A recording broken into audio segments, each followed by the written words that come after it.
श्रीं क्लीं श्रीं कुबेराय अष्टलक्ष्मी मम गृहे धनं पूरय पूरय नमः।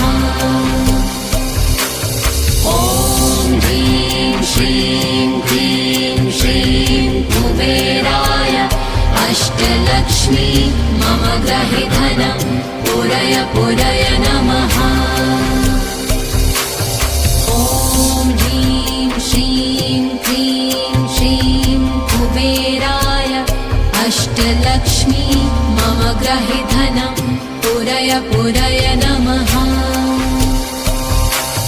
ॐ ह्रीं श्रीं क्लीं श्रीं कुबेराय अष्टलक्ष्मी मम गृहे धनं पूरय पूरय